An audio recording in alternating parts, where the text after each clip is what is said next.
crammed. Call tonight's city council meeting Monday, November 11th to order. Please rise and join us in the Pledge of Allegiance. Pledge allegiance to the flag of the United States of America and to the republic for which it stands, one nation, under God, indivisible, with liberty and justice for all. Thank you.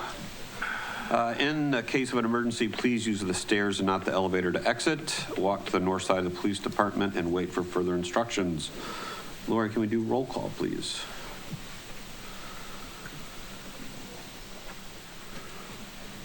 President Marshak. Here. Vice President Burdick. Here. Councilmember Jackson. Here. Councilmember Miller. Here. Councilmember Nino. Here. Councilmember Squire. Here. Councilmember Williams. Here. All are present. We do have a quorum. Thank you. We'll move right along to recognitions, item 3. First one is consideration and action on a proposed resolution proclaiming November 2024 as National Native American Alaska Native Heritage Month in the city of Janesville. Will the clerk please read the resolution?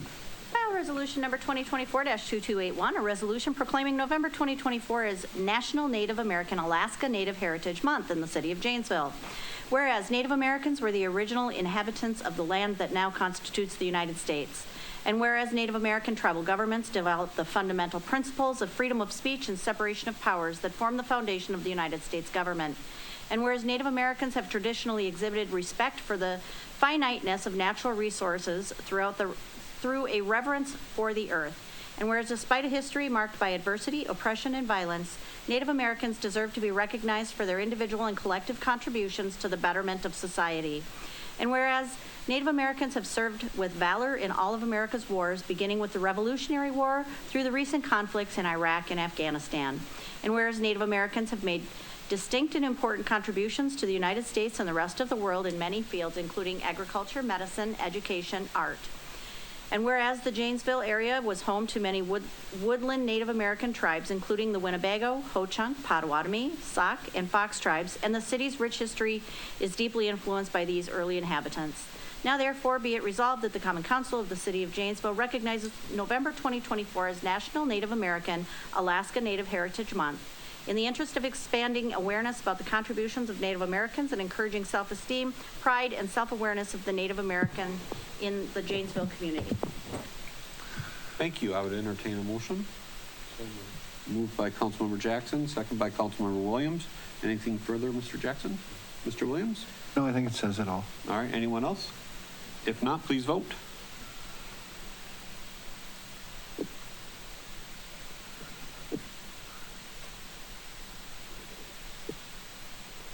I'm a yes.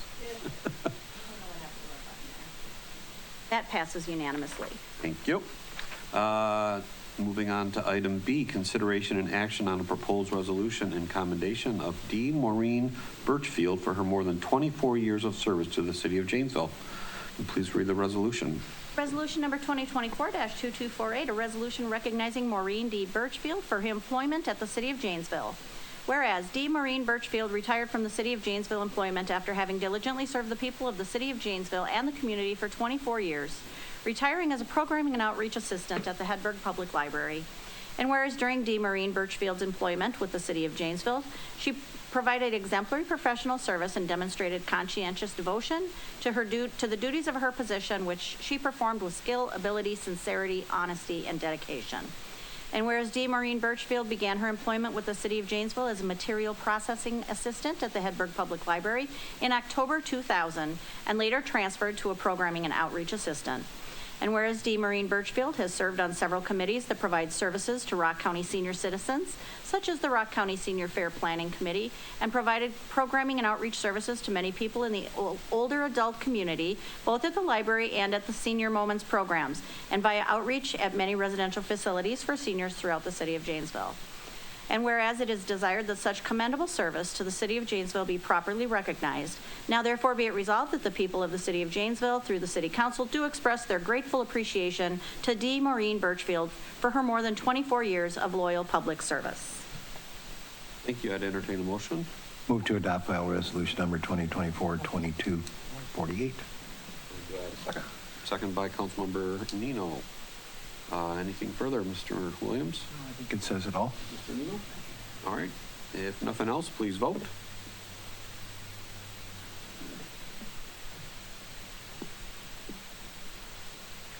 That passes unanimously. All right, thank you. Mrs. Birchfield, if you want to come forward, we have a resolution for you and a little photo op, and then please feel free to go to one of the podiums and say a few words.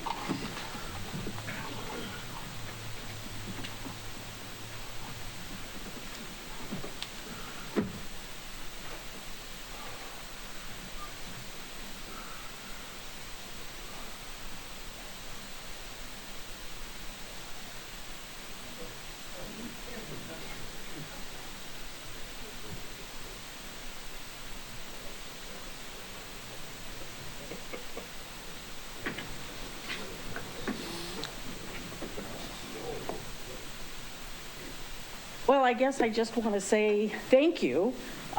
It's been a pleasure to work for the city, though it never felt like it. But for the library, it was good work, useful work. It helped the community. I've made lots of friends, and it was a great job. I think working for Janesville and for HPL has been the best job I've ever had, and I've had lots over the years. So at the age of 70, it's I've had a lot. So thank you all so very much for the opportunity. Thank you.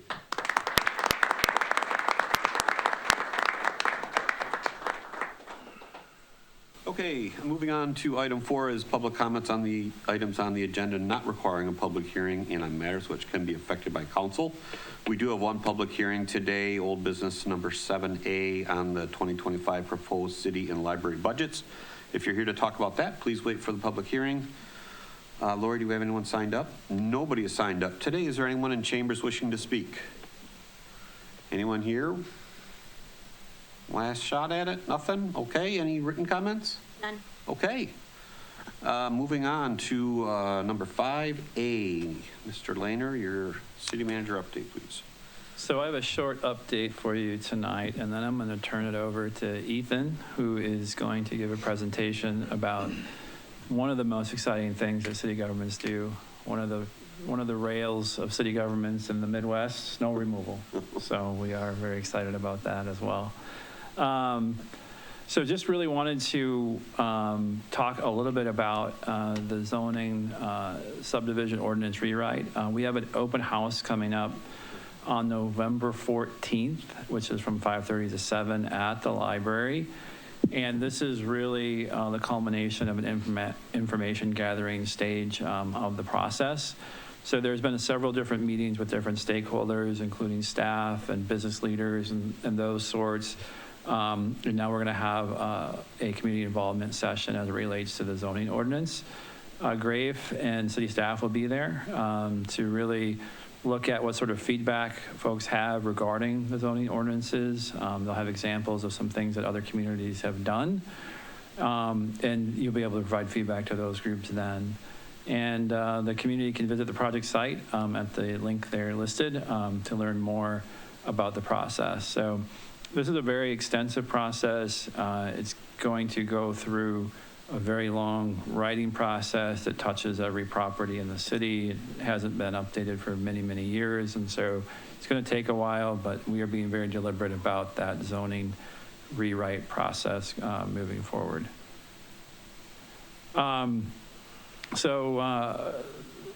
I've grown up watching outdoor television on Saturday mornings, and this last Saturday I was able to watch JFD's Own on the Larry Smith Outdoors program.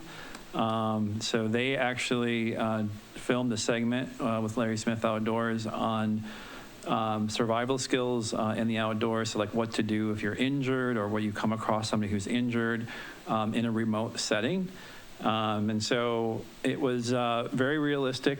They had even like fake bones sticking out of pants and things like that, and they showed kind of what you should do. Should you come upon somebody or should you injure yourself in an outdoor setting?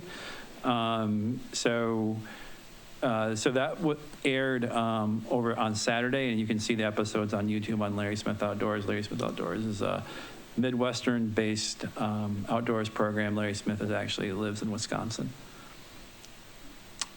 So that was my update for me. I'll turn it over to Ethan so he can talk about snow removal. While Ethan's coming up, just to confirm the open house, there's no presentation. People can just come at any time between the 5:30 and 7 time frame.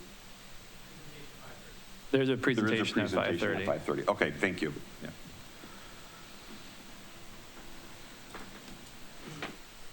Good evening, Council. Ethan Lee, Operations Director. And as Kevin mentioned, I'm here to talk about snow and ice control, which is something that impacts our community and many others within the Midwest. So this is a slide that many of you are probably familiar with. This is annual snowfall over the past 20 years. Average snowfall over this period is just about 41.8 inches. This graph is another fun one that a lot of people enjoy, and it tells the whole story here. It's that winter weather is unpredictable, but generally we know that between October and April, we need to be prepared to perform snow and ice control, and that the staff need to be, their lives revolve around snow and ice control during that time period. So we maintain 350 center lane miles of paved streets, 1.5 miles of gravel streets and alleys, and approximately 20 miles of public sidewalk, with a budget of just over $1.75 million. This is primarily made up of 21% is supplies and materials, which is really a big chunk of that is our salt that we purchase every year. Personnel, which is around a quarter of that, and then 54% is equipment, contractual services, and utilities, and a big chunk of that is our equipment costs. That's the cost to maintain, fuel for those pieces of equipment, and the replacement cost of those. So I'll go in a later slide. I'll show kind of what we have for equipment, but it's a pretty good sized fleet. So some goals and objectives is to plow all city streets within 10 hours after the last snowflake essentially is hitting the ground of a plow-worthy event. And a plow-worthy event is generally when a winter weather emergency has been declared and a total snow accumulation of is 2 to 3 inches or more. Another objective is to apply chemicals to all arterial and collector streets, bus routes, major hills, intersections, and that's to achieve bare pavement. So if there's a minor snowfall, we may only go out and do a chemical application. A third objective is to treat bridges, major hills, and arterial streets with liquid anti-icing prior to certain storm events, and this is really dependent on what conditions leading up to an event and conditions kind of following an event. We're pretty selective on when we anti-ice, and it's really to give us time to get operators in or to prevent coming in altogether if possible. So you may see liquid trucks out hitting bridges and arterial streets. We work with the downtown bid to pile snow in the downtown area, and then as needed, we push and pile snow in public parking lots and then remove as needed. And then clearing snow from sidewalks abutting public property. So in Janesville, we use a priority system for classifying streets with priorities 1 through 3. And priority 1 and 2 streets are set by city ordinance. So priority 1 is the major arterial network, and these receive the highest level of maintenance throughout an event. So these are the streets you'll see our plows and operators out on frequently. Milton Avenue, Humes Road, Bloyd Avenue, those sorts of things. And then priority 2 are the other arterial and collector streets. And these receive salt applications and are maintained throughout an event, but not with the same frequency as the priority 1. Priority 3, this is everything else. This is the residential street network. They're not maintained during an event, and they're only cleared when we have a full plow event. So during major snow events, these are plowed after the snow stops. So how do we accomplish these goals, our objectives? That's through 32 primary and secondary operators, 6 sidewalk crew members, 5 mechanics. We also have backup operators from tech services, wastewater, additional water utility, and employees that are available in case of an emergency. And that emergency would be when we have an extremely long duration event, when we're meeting our 16-hour operator limit. I just wanted to add that these people are direct operators as well as many others. I'm impressed by every single winter with their availability, their dedication to the snow removal operations, the pride they take in providing such a critical service that directly relates to public safety. And like we saw earlier, their lives are directly impacted for 6 months or more of the year. And so every single winter I've been a part of operations, I've been extremely impressed. Second critical piece to our snow removal operations is the equipment. 27 dump trucks, 2 pickup trucks, 1 motor grader, 3 loaders, 3 tool cats, and then we have several backup plows that for major snow events are all out and removing snow. Another piece that's critical to our winter weather operations is use of winter weather emergencies. And that's the point when vehicles must be removed from the street to allow for safe and effective plowing operations. City staff will declare a winter weather emergency and notify the public. A start time is declared, and this is the time when vehicles must be off the road and JPD can start enforcing when they're able. Like I mentioned, declaring a winter weather emergency and getting vehicles off the street is extremely important to having clear roads from curb to curb and not having obstructions in the right-of-way that our operators are having to navigate around that could potentially be hazardous, to them or their equipment. We use a variety of notification avenues, city website, social media. We'll do email blasts, Nixle. There is a snow hotline that you can call. WCLO and then Lamar Billboards allows us some space to notify those.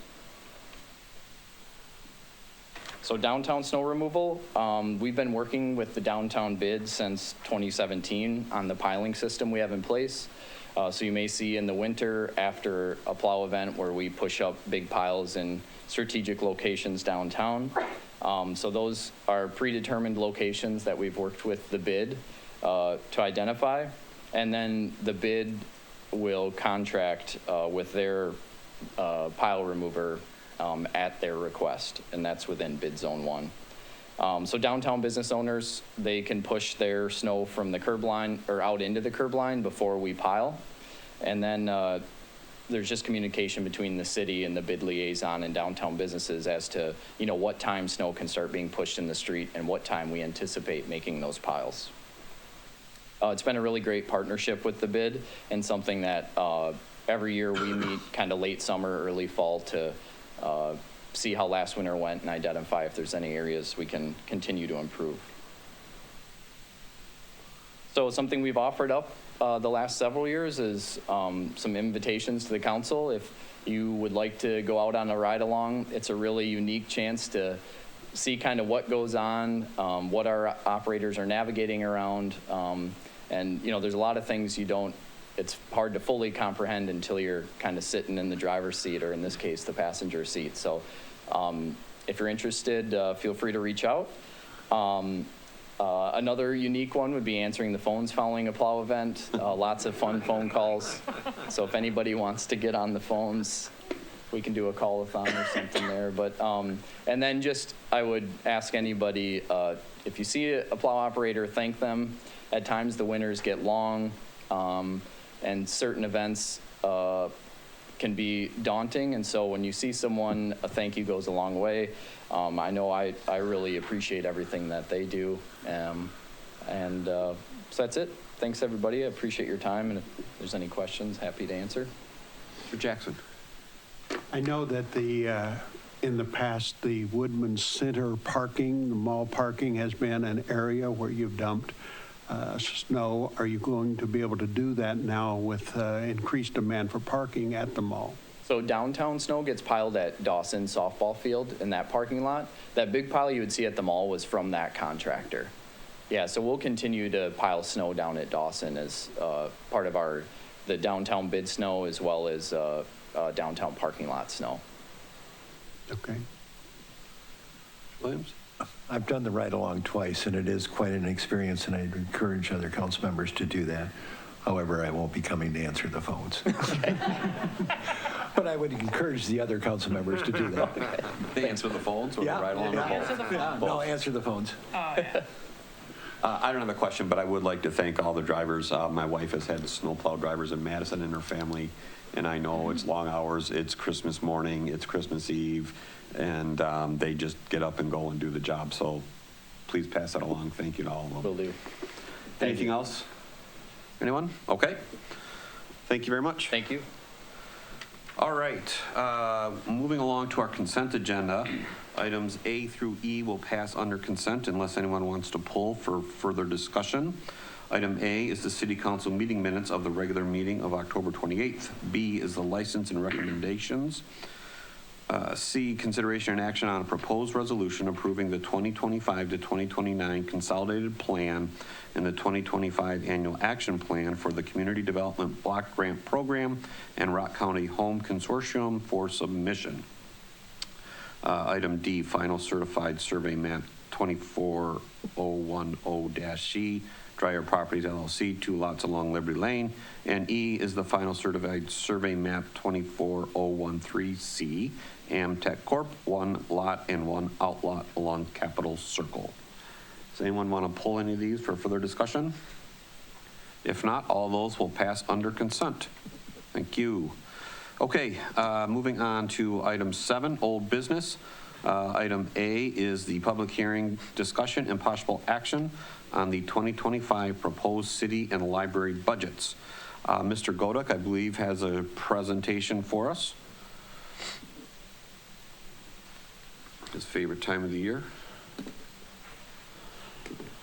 It's coming Well, up we only here. have a couple more meetings to talk about the budget, so it won't be nearly as interesting as what Ethan discussed because I don't have a cool chart.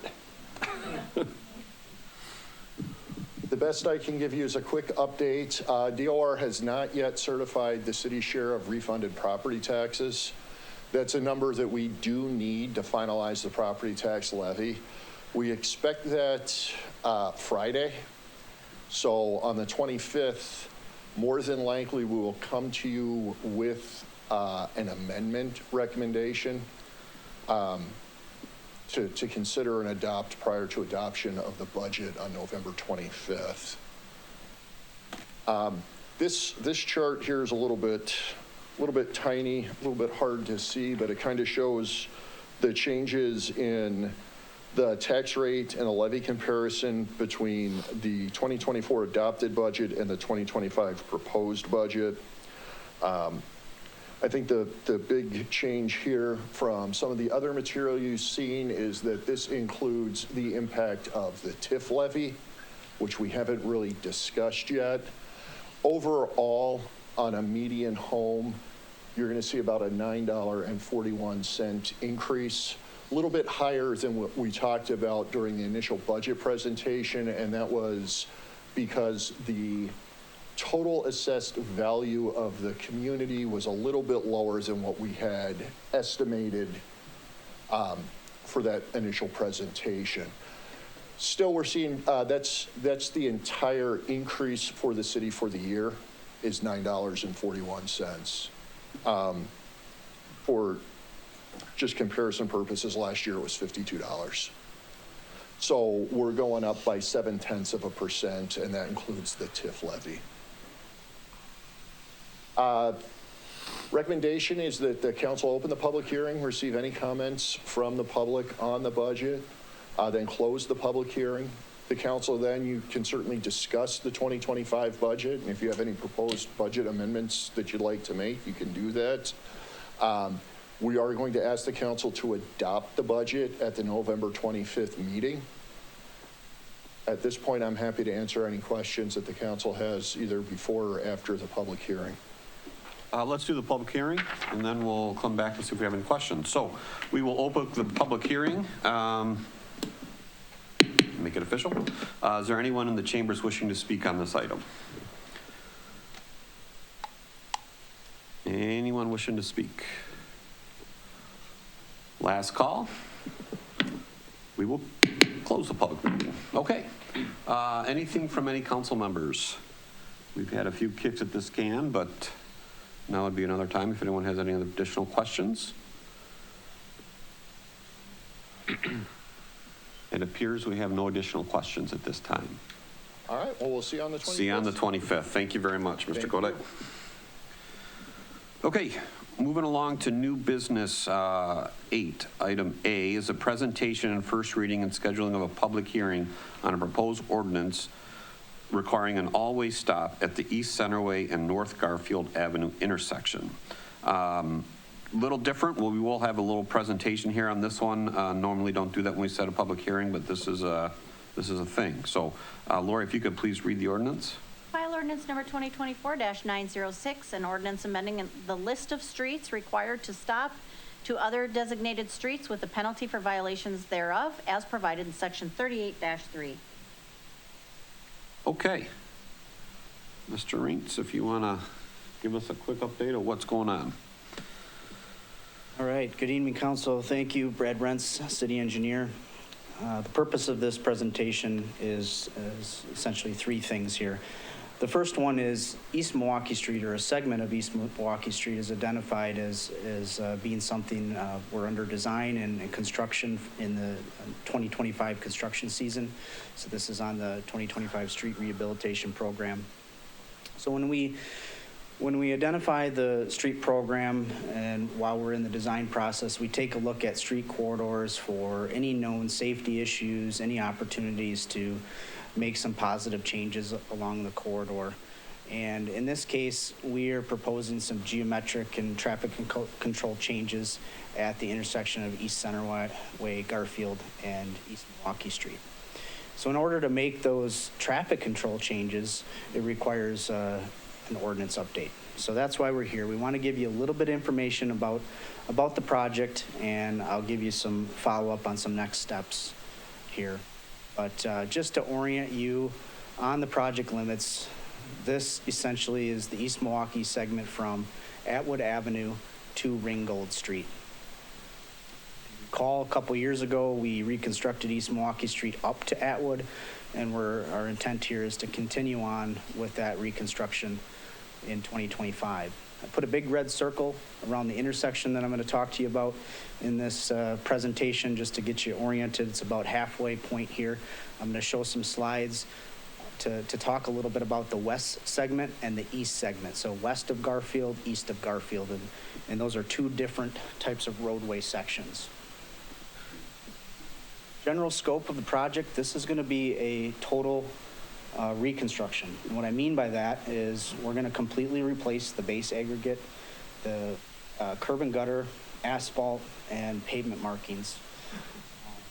This project's had a number of mill and overlays over the years, and it's due for a complete reconstruction.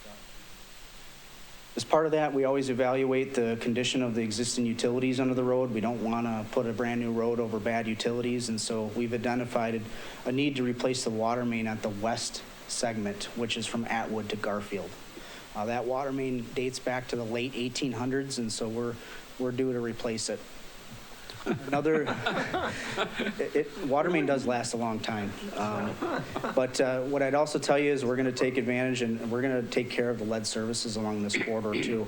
There's approximately 50 of them along this stretch, and we're going to get the lead out of that section, replace that with brand new copper services. We're also going to take care of any utility structures, replace those. And then just like we do with any street program project, is we take a look at the sidewalk conditions for defects or any ADA issues, and then we replace those sections on an intermittent basis. So we replace various sections that are needing replacement along that corridor. So a lot going on with this slide. here. I don't want you to worry about the details too much. This information is going to be available on a project website. You can zoom in and study it if you're interested. But what I'd basically tell you about this slide is it's showing you this west segment. So the upper image there shows you where we start the project, continues on just past Harrison Street, and then that image on the bottom picks up where the upper image left off and continues to Garfield Avenue.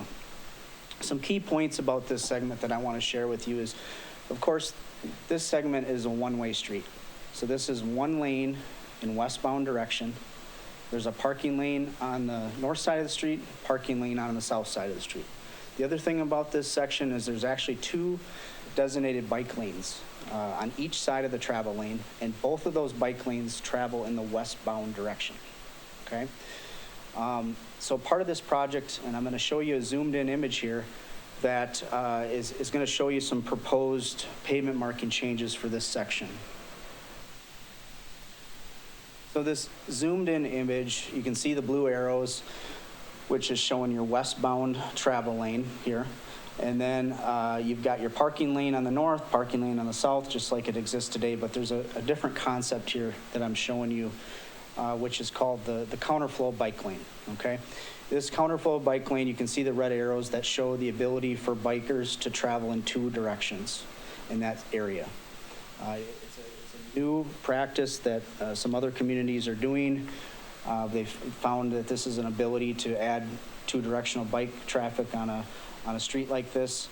We evaluated, what side of the travel lane should we put that if we were to propose this, and we said, let's put that on the north side of the travel lane. And the main reason for that is because if you look at this segment of the corridor, all the intersecting streets come from the south side, right? So that takes that conflict. There are no intersections coming from the north side. So that takes that conflict of vehicles trying to go to or from the side streets on or off East Milwaukee.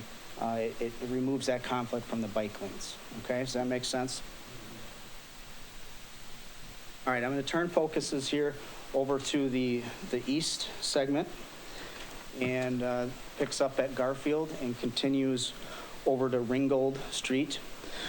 The upper image takes you just east of Elm Lane. The lower image again picks up where the upper left off and continues to just the west side of Ringgold Street. So let's look at the upper image here. So this upper image, this segment of East Milwaukee Street has two westbound lanes today, and it has one eastbound lane. There's no parking on the street, and there are no bike lanes. And so what we're proposing to do here is, based on the volume and the ADT of the street and the amount of vehicles that go on the street, there's an opportunity to reduce this down to one lane in each direction. The other thing I'll tell you about this segment, in the city's long-range transportation plan, it shows this as an area that, hey, we should take a look at this for an opportunity to add bike lanes. Okay, so this one's on that plan. We believe we can accommodate that by providing one lane in each direction and a bike lane on each side of the street. Now I'm going to take you down to the lower image here. And the things I want to focus on this image is you can see east of Ringgold, you can see the two westbound travel lanes, right? You see those two arrows pointing to the left. So the two westbound travel lanes would extend through the Ringgold intersection, and then you'll see this designated left turn where that one of those westbound lane drops off onto Adams Street. So that's where you would lose the second westbound lane. The geometry of that area around Adams and Court and Ringgold looks very similar to what it is today. We believe that functions just fine as it is.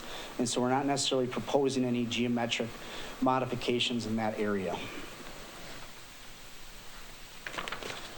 So we all know what a two-way street with bike lanes on each side look like, but that's essentially what that segment would look like here. No parking today, and we don't propose parking in part of this project. Now we're going to hone in on the intersection, which is the entire point of file ordinance 2024-906, okay? So this is the Centerway, East Milwaukee, Garfield intersection. This is what it looks like today. What you essentially have is two four-way intersections that are within about 30 feet of each other. Okay, that's not always ideal. When you have two intersections like this close together, you create a lot of conflict points. And when we try to design roadways and intersections, we try to reduce conflict points. In this case, there's about 54 conflict points where vehicles can intersect on this particular configuration. The other thing I wanted to point out is just the existing traffic control here. You'll see where the stop signs are. If you don't see a stop sign, that means that vehicle does not have to stop. So, for example, southbound on Garfield, as you approach Centerway, that car or vehicle does not have to stop at Centerway. It can continue through, and it has to stop when it approaches East Milwaukee. Likewise, northbound Garfield has to stop at Milwaukee, but it can continue through Centerway. So you can imagine some of the confusion that this might create for drivers. And in fact, this intersection has the highest crash rating in the city. Okay, when you compare this to all other intersections, it doesn't mean it has the most crashes. It means it has the highest crash rate. And what that is a relative comparison on the crashes and the entering volume. And that gives us the ability to do apples and apples on a low volume intersection and a busy intersection. So this one's one is the highest, and here's an example. I think this image tells the story here. All these little arrows here is an individual collision that's occurred since January 1st of 2021. What you'll see on this image is you'll see a lot of arrows pointing together at a right angle. Those are all right angle crashes. There's about 16 of them on there. And when we look at the crash report, most folks on those crash reports said, hey, I didn't know who had the right-of-way when I came into that intersection. Or, hey, I didn't see the other vehicle coming. So that tells me that there's some confusion at this intersection, obviously, and the crash history, it tells you. So what do we do when we look at traffic control at intersections? We take a look at the Federal Manual of Uniform Traffic Control Devices. That's a mouthful, but we call it MUTCD, right? And so that document tells us whether or not we should recommend a all-way stop control situation based on entering volume, crash history, sight distance, several other factors that give us some guidance on whether or not that makes sense. Well, in this case, this intersection triggers the crash history issue immediately, right? So I don't even have to look at the entering volume and geometrics. Geometrics is a problem on this one as well. But an all-way stop would help. But what I'll tell you is an all-way stop is, we don't recommend implementing an all-way stop under this existing geometry.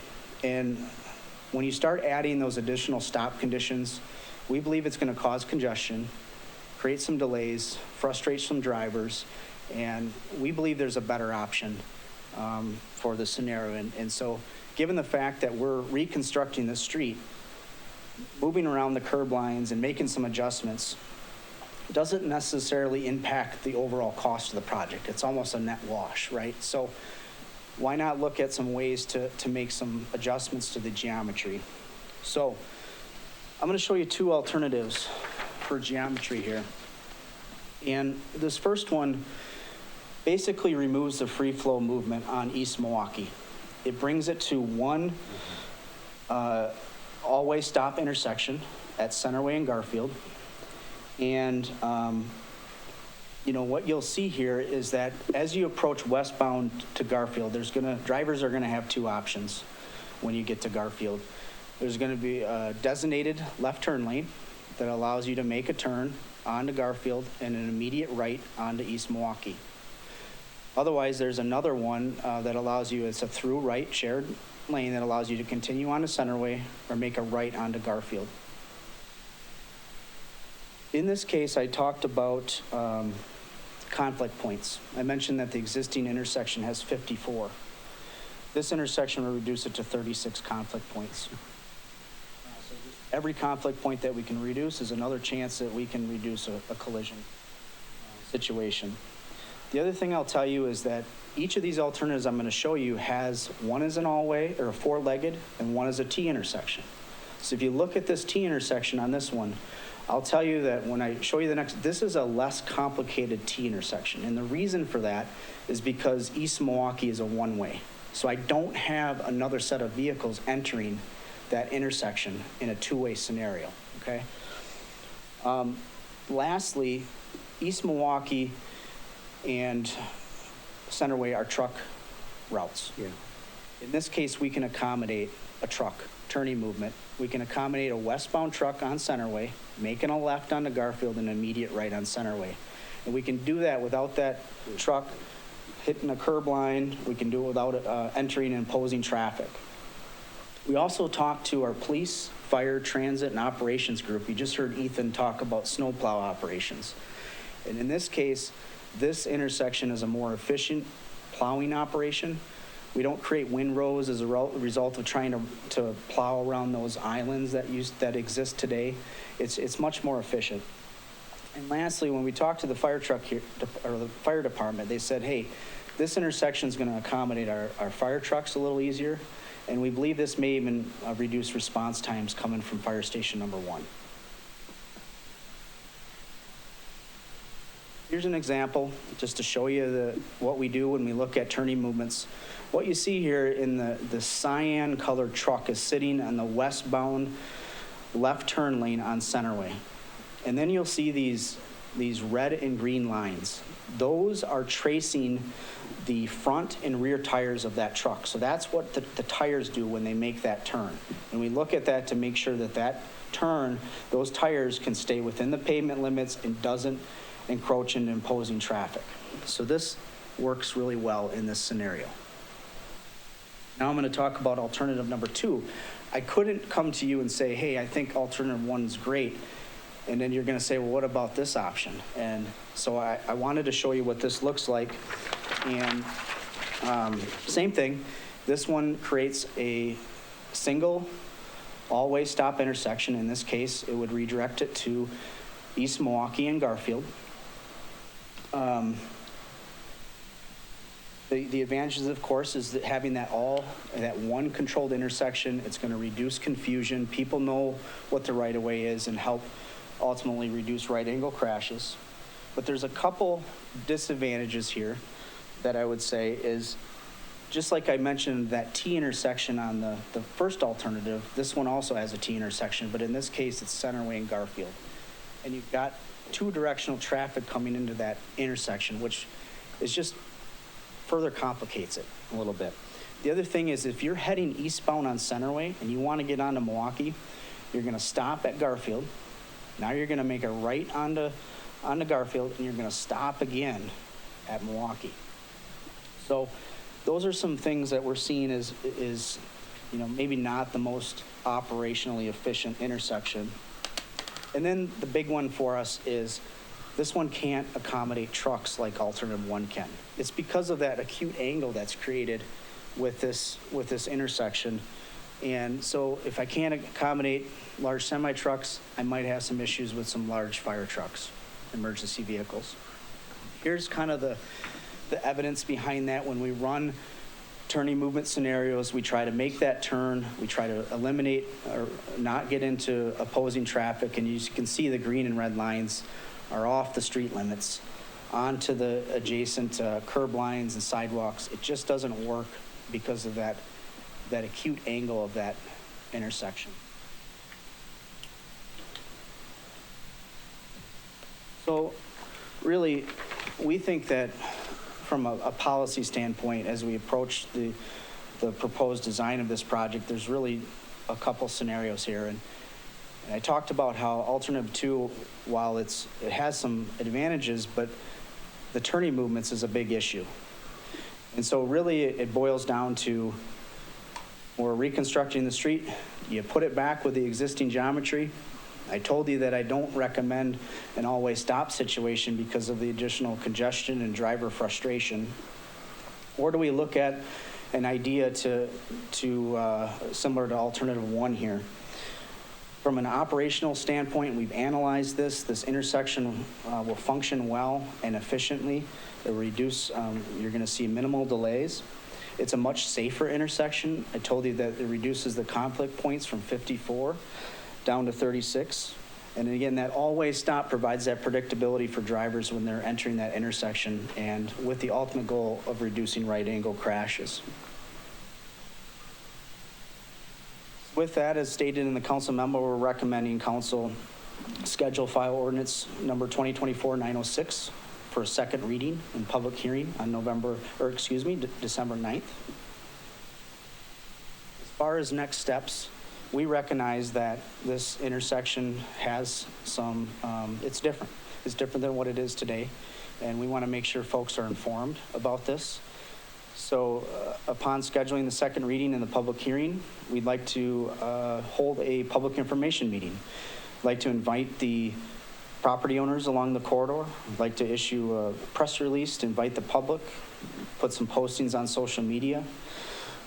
We would have that meeting Wednesday, December 4th, which would be before the public hearing, so we can get a pulse on the project, how the community feels. That would be held from 5:30 to 6:30 at Fire Station Number 1. We'll also put all this information that you saw today, we'll put the intersection analysis up on a website, which will be posted this week. And reference to that website will be included in the invite letter and the press release. And then, of course, second reading, public hearing on December 9th. If council adopts, I guess whatever direction council decides is the direction that we will implement on this project for construction in 2025. And with that, I would be happy to answer any questions. Thank you. That's good information. A lot to absorb, and we'll have more time to talk on December 9th. But does anyone have any quick questions or comments now? Mr. Williams? Mr. Williams and Mr. Squire. It looks like both alternatives have a driveway that may be eliminated if we block off Milwaukee Street, or if we block off. There are no driveways on that property on East Milwaukee Street. How about on the north side? There Same- appears to, on Google Maps, that I it's there. think, I believe there may be something on the on north side, but so this alternative could potentially block a driveway. And how do you propose to do that then? Oh, I'm sorry, I have my bearings mixed up. I don't believe there's a driveway on that side, Councilmember Williams. It just looks like it on the drawing. Yeah, those are carriage walks that come out, Okay. so I apologize. And I it looked like misspoke. on Google Maps that there might be one right just about there at Centerway in Milwaukee on the east side, but, I don't believe there's a driveway there. Okay. But we will It's check right that out. around the corner. okay. All right, thank you. Anything else, Mr. Squire? Well, just Brad, yeah, this is a tricky intersection, there's no doubt. And obviously the truck movement and then the fire, access key. Do we know right now at that intersection, if somebody is headed west on East Milwaukee, when they get to that spot, the percentage of trucks that continue down Milwaukee versus the percentage that go Centerway? Because alternative one is going to, potentially dictate you want them to go a little more Centerway because that's a straighter shot rather than making a left-right turn.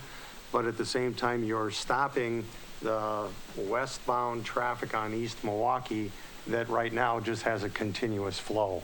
So I guess, you've got kind of a conflict there, but from that truck traffic, which is definitely a key on creating enough space, do you know where that volume is? And would you rather have it go Centerway to continue out that?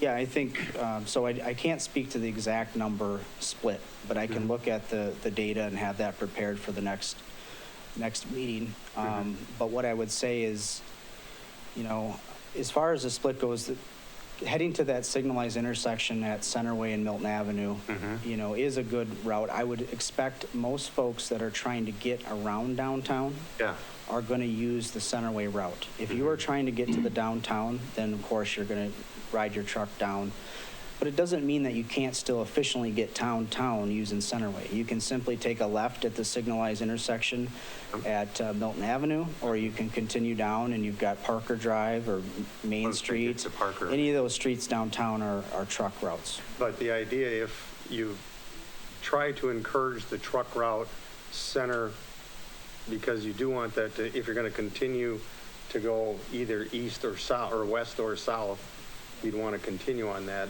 But then, is there a plan, or where does it fit in the plan to redo, I guess it's Center Avenue, from this intersection down to the river? Because that's a little rough right now. Oh, yeah. If you're going to encourage truck traffic that way. Absolutely. That's a connecting highway. So if you're talking on Centerway from Parker up to Fire Station 1, Milton Avenue, that is a connecting highway, and the DOT is actively in design now on that segment, which will be constructed later in this decade. All right. Hey, we're on the back half of the decade anyway, so that's good, yeah. All right, thanks, Brad. He covered. Sorry for the detail. Ms. Miller. So I look at a four-way stop right there. If you are eliminating making these changes, let's look at alternative one, making those changes. Do you feel like this is going to bottleneck right at, I just feel like this is not going to flow as well as we would hope. Sure. I'm just seeing that when you have four-way stop right there, you're going to have traffic not all discombobulated, because you're waiting for somebody and they're blocking the intersection and nobody knows when to go. They can't decide how to go on a regular day, let alone putting them all close proximity like this. And then I just look at the route coming from Garfield toward that four-way intersection. They're going to all just look at each other and somebody's going to get in an accident just for being stupid. Well, from an operational standpoint, we believe that this intersection will function. And when we look at operations, we look at delays, right? So that was when you talk about congestion, that equals delays. And we believe this will function very similar to the existing intersection from a delay standpoint. The only way to really get rid of the right angle crashes, as I mentioned, is you have to provide very clear direction on who has the right of way. And that's where this always stop can do that. Have you ever considered making, and dare I say this out loud, making Milwaukee Street two-way? That's a question that there's probably a lot of history on that. And from that segment, it probably creates some very detailed geometric changes at Atwood, which was just reconstructed. So I did not consider that as part of this project for those reasons. Okay. Okay, anything else? Okay. I look at this, and as someone who goes through this intersection at least once a day, if not multiple times, I think alternative one is outstanding.